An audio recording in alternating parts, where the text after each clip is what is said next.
voltamos com o nosso programa Eclésia dessa noite. Estamos falando sobre a ação demoníaca, quem é o demônio e se ainda hoje, nos dias de hoje, devemos nos preocupar com o demônio e com a sua ação demoníaca. O Padre Guido já fez uma introdução interessante no primeiro bloco e a gente vai continuar. Na oportunidade, o Padre Guido explicou que, em linhas gerais, as pessoas, os especialistas nesse assunto, existe um ramo da teologia que trata desse assunto, que é a demonologia, dividem a ação demoníaca entre tentação, infestação, possessão e a obsessão. A tentação, que é a primeira parte que o Padre Guido estava explicando, é a ordinária, é a ação ordinária do demônio. Todos nós sofremos, até nosso Senhor Jesus Cristo sofreu a tentação. E por isso, por ser a mais comum, talvez seja a mais perigosa, aquela silenciosa onde o demônio nos sugere o mal. E se assim quisermos, pois somos livres para dizer sim ou não a essa sugestão. Mas se quisermos, o homem, de uma linha geral, pode pecar ao aceitar essas sugestões, e inclusive perder a graça da vida eterna. Deus nos livre, todos nós desse mal terrível. Mas é uma verdade de fé, isso pode acontecer. Agora, os outros aspectos, Padre Guido, o senhor já explicou um pouquinho da infestação, mas vamos voltar. A infestação também se trata de uma ação ordinária? Podemos dizer também, sim. A infestação tem como objetivo marcar uma presença sutil, seja numa pessoa, inclusive se trata de infestação interna ou externa. Isto é, quando o demônio pode usar os nossos sentidos, como também quando pode usar as nossas imaginações, nossos pensamentos, etc. Como também uma presença sutil, sempre do demônio, por exemplo, num ambiente, numa casa. Qual casa e por qual motivo naquela casa? Atenção, meus amigos. Num ambiente onde, por exemplo, se praticavam cultos para o demônio, e hoje não se pratica mais, o demônio se vinga com algumas manifestações. Barulho estranho, pancadaria, gritaria, portas que se abrem e se fecham, casas que estão sendo construídas, aparece a rachadura toda hora. Dá um medo, pessoa que bate na porta e não tem ninguém. De repente você passa na frente do televisor, liga sozinho até da geladeira, como também as janelas que fecham de repente sem que não haja nem um pinguinho de vento lá fora, etc. É uma maneira de manifestar a sua presença de raiva, porque não se pratica mais cultos em benefício dele. Certo. É porque não faz muitas semanas, Diácono Eri, que passamos a Páscoa, e todos levaram para casa água benta. Como importante o uso correto da água benta nas várias peças da nossa casa, no armário da roupa, dentro do carro, etc., porque é uma proteção, depois falaremos dos mecanismos de defesa. Certo. É uma presença, portanto, sutil, a infestação. E quando temos, porém, uma infestação, numa maneira, não digo exagerada, mas fora completamente do comum, aí passamos a terceira e quarta manifestação do demônio. Aí sim são extraordinárias. Aí sim. Mas só um minutinho antes ainda da gente chegar na extraordinária. Obviamente, o Padre Guido está dizendo desses fenômenos estranhos que pode acontecer num caso de infestação, porém, muito cuidado, A gente também não vai colocando a culpa torta direita no demônio, Há N possibilidades, de acontecer coisas que às vezes estão do campo natural, físico, que não necessariamente diz respeito à ação do demônio. Sim. Pois a igreja vai respeitar outras ciências que lidam com isso, E essas outras ciências são difíceis da gente identificar o problema, mas os fenômenos não necessariamente sempre são atribuídos ao demônio, tá certo? Porém, Padre Guido, o senhor me corrija se eu estiver errado. Sim. Mas acredito que o senhor está querendo dizer é que o demônio pode agir dessa maneira, é isso? Sim, o demônio pode agir, mas não necessariamente, porque é bastante comum receber ligações, nós padres recebemos ligação, padre, está acontecendo isso na minha casa, venha dar uma bênção, Senhor, o que é que o Senhor me aconselha, onde é que mora um exorcista? Logo se pensa no demônio, não é bem assim. Por exemplo, alguém que sofre de um problema mental, Exato. que acredita que está tendo essas manifestações e não necessariamente esteja acontecendo, isso é um dos exemplos. Exato, entre aspas, fortalecendo o seu pensamento, saibam todos que neste campo muito delicado, a igreja parte e caminha junto com a medicina.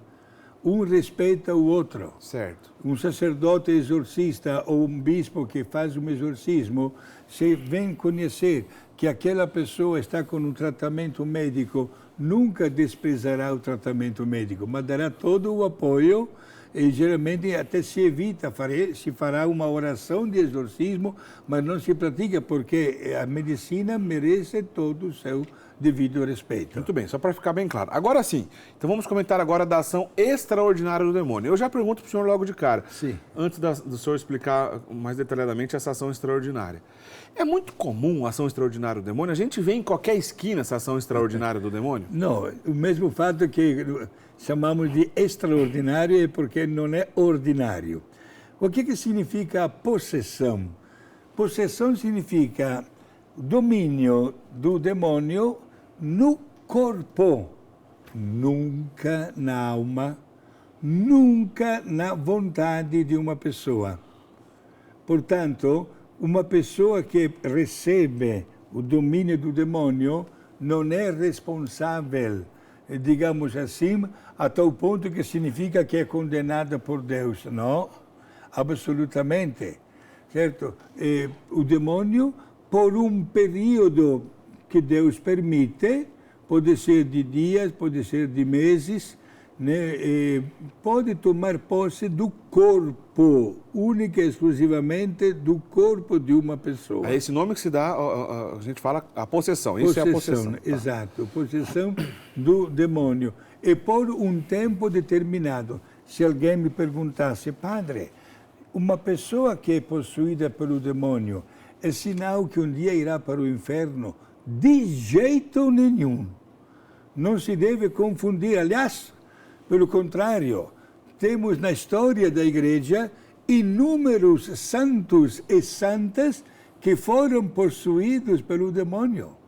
Até a padroeira do meu país, da Itália, Santa Catarina de Sena. Até os grandes santos dos últimos séculos, São João Bosco, Santa Maria Venei, Gemma Galgani, por exemplo, né? Padre Pio, de Pietrelcina. Padre Pio sofreu o que o senhor estava explicando anteriormente, da infestação demoníaca, Padre Guido, de maneira extraordinária, tantas vezes. Né? Exato. Inclusive, vou explicar daqui um instantinho que a infestação demoníaca, numa medida maior, passa por cima da mesma possessão e vira uma obsessão. Ah, que é o quarto aspecto, entendi. O quarto aspecto. É bom porque vale a pena que os nossos amigos tenham conhecimento também disso. Agora, o demônio, quando está dentro de uma pessoa, aquela pessoa não se torna mais responsável do que está acontecendo. Que sinais, por exemplo, poderá mostrar para quem está ao lado? A mudança de voz, por exemplo, masculino para feminino, fala idiomas completamente desconhecidos. Ou seja, conhecimentos que não diz respeito à vida normal daquela pessoa. Que não se explica, exato. Um ódio tremendo quando se entra no assunto do sagrado, é só nomear o nome de Deus, ou dos santos, ou de Nossa Senhora. Ou seja, uma repulsa ao sagrado. Uma repulsa a tudo que é de sagrado. Esta aqui são várias manifestações da posse exatamente do demônio no corpo de uma pessoa. Porém, o demônio, sobretudo quando percebe a presença de um sacerdote exorcista, sabe já que vai perder. Mesmo gritando, blasfemando, cuspindo na cara, dando pontapé, procurando, caso às vezes de mulheres que procuram até tirar a roupa, etc., para dar medo, mas o demônio é obrigado a obedecer.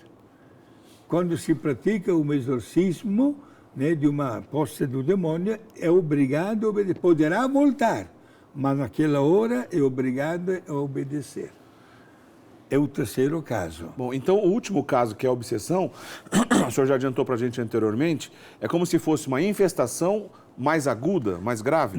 É como se fosse uma infestação violenta, ecco a palavra certa. Padre Pio Assenei, quantas vezes ele se levantava de manhã com o olho preto, que é que lhe tinha dado o soco? Até com feridas no corpo inteiro, perdendo até sangue. Às vezes, coitado do homem, estava dormindo tranquilo, o demônio jogava ele fora da cama. Até com perigo, digamos assim, até físicos. É uma obsessão, uma presença que não deixa aquela pessoa em paz, mesmo sabendo que aquela pessoa, no caso de Padre Pio, certo, é sacerdote, é um santo. Mas o demônio alimenta o seu ódio profundo contra Deus e contra as pessoas, né, que estão ao lado de Deus. Se eu falasse de um exemplo de um outro santo, também ele capuchino, como Padre Pio, também ele santo. Um santo que viveu na cidade de Padova, o padre Leopoldo Mandic. Certo. Gente, um sacerdote, padre Frei Leopoldo Mandic, santo, que não era exorcista nomeado pelo bispo. Não era. Mas o povo chamava este padre capuchino devido à santidade. Era o dia inteiro que ele atendia as confissões.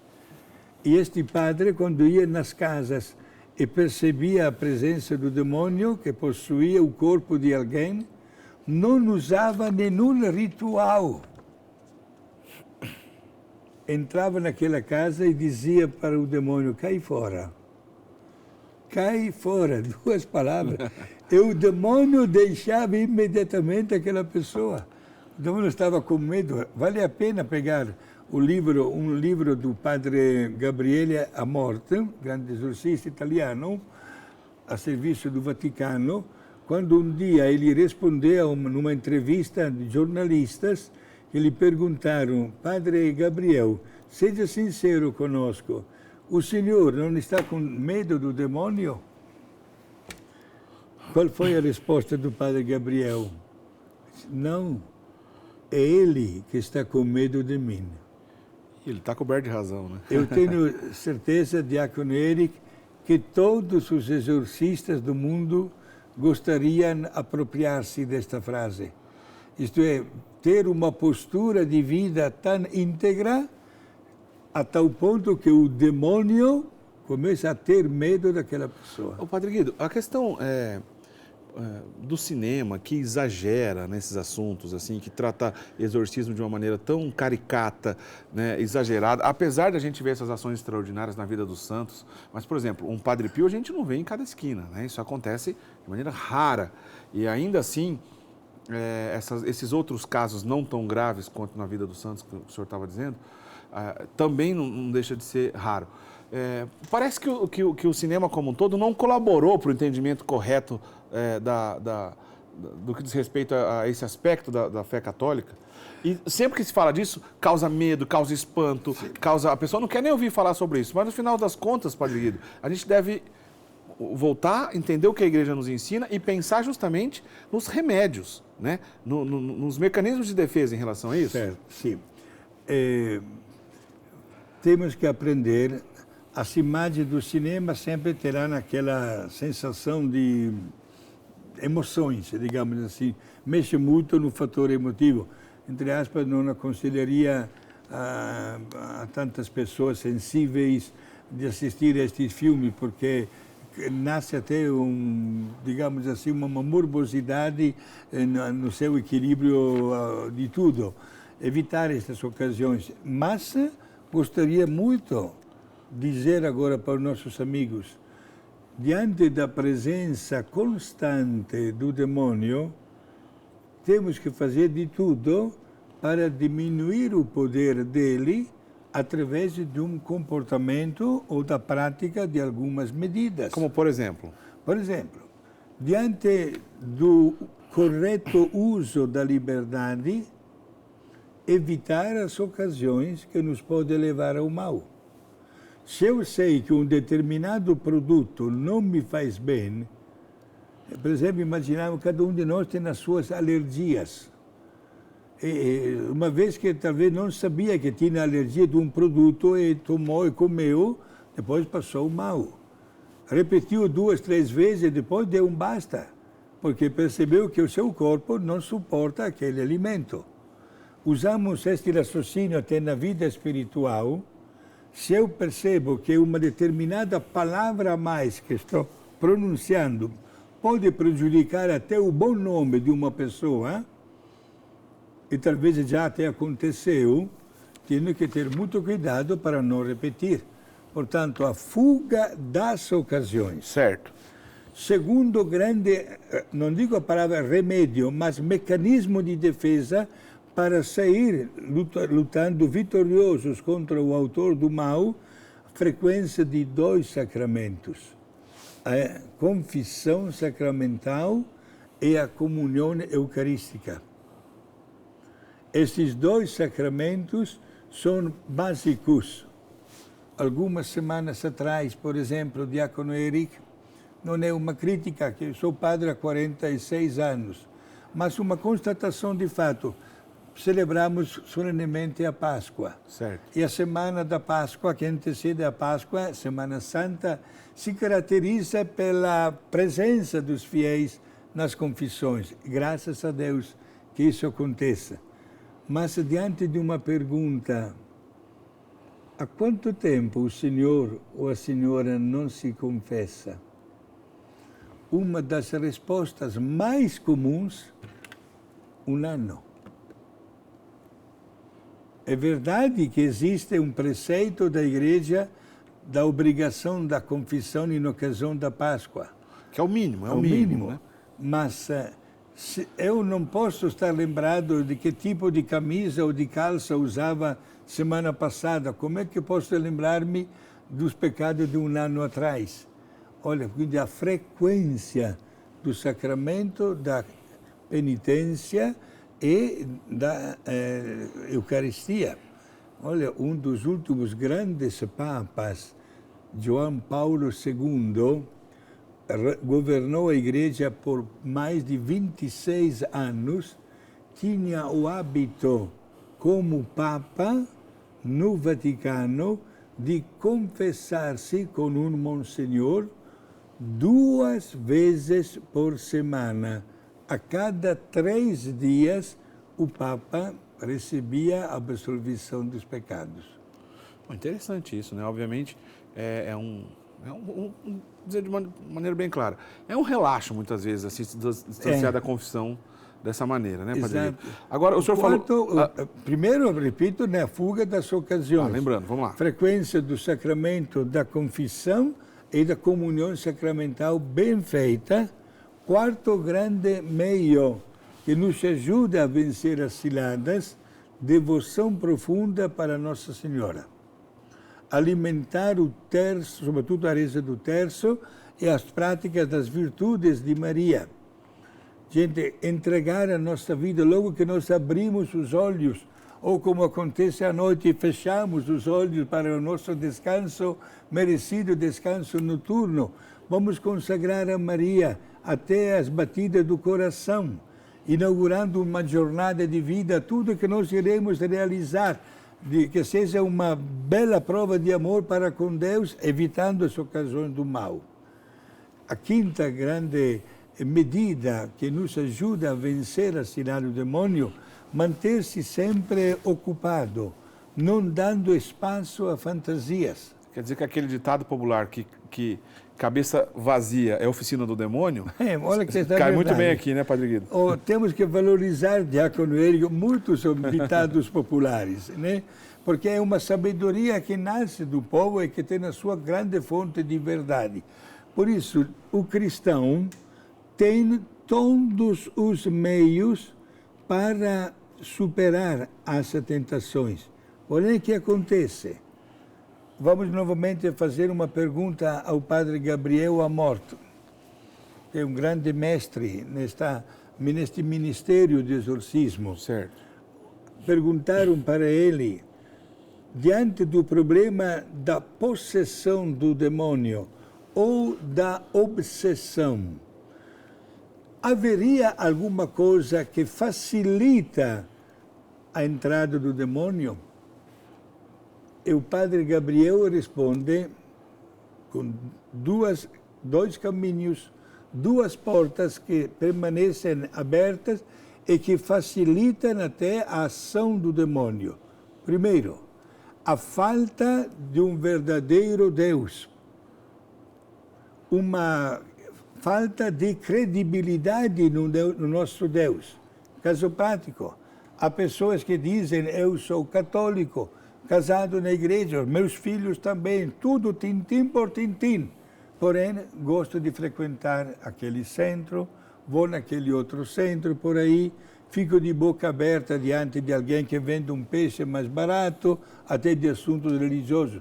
Esta traição do nosso credo é o demônio, minha gente, que bate palmas. Não, e nesse caso, a catequese é importantíssima. É muito importante. E devemos fazer de tudo para nunca faltar com a profissão da nossa fé. Não se pode dizer: eu sou católico, mas ao mesmo tempo frequento lá. Não. Você deve ser católico do começo até o fim da tua vida. E a segunda grande porta de entrada que facilita este trabalho do demônio é o pecado da luxúria. Não são minhas palavras, são palavras do padre Gabriele Amorto. Certo. Isto é, hoje como nunca, o pecado da carne, em todas as suas manifestações, do erotismo, da pornografia, da pedofilia, dos filmes, etc. Tudo que diz falta de respeito daquela coisa tão sagrada que Deus criou à sua imagem e semelhança. Por isso, minha gente, muita atenção quanto a isso. Porque, às vezes, quando se fala destes assuntos, não se acredita. Se pensa que uma coisa, o diácono usou uma palavra no começo do programa, da Idade Média, coisas passadas, etc. Mas, às vezes, até nós padres acompanhamos de perto cada caso e notamos que é verdade. Quando uma pessoa facilita a ação do demônio, o demônio, infelizmente, não perde tempo. Padre, o nosso tempo está acabando praticamente, mas uma última perguntinha rapidinho antes de pedir a bênção. O demônio pode fazer milagre? Uma pergunta que tantas pessoas fazem. Não. Quem pode fazer milagre somente é Deus. Certo. Somente Ele pode superar as forças da natureza. Agora, o poder do demônio respeito ao poder do homem é superior, porque ele é espírito e mantém este poder. Por isso, algumas manifestações do demônio são interpretadas como milagres. Vamos fazer logo um exemplo para entender melhor. Pegamos o segundo livro, primeiro livro da Bíblia, Gênesis, um dos últimos capítulos, parece que é 46 ou 47. Encontramos Moisés, que quer levar o povo do Egito para a terra prometida, mas o faraó fica de braços cruzados, não permite.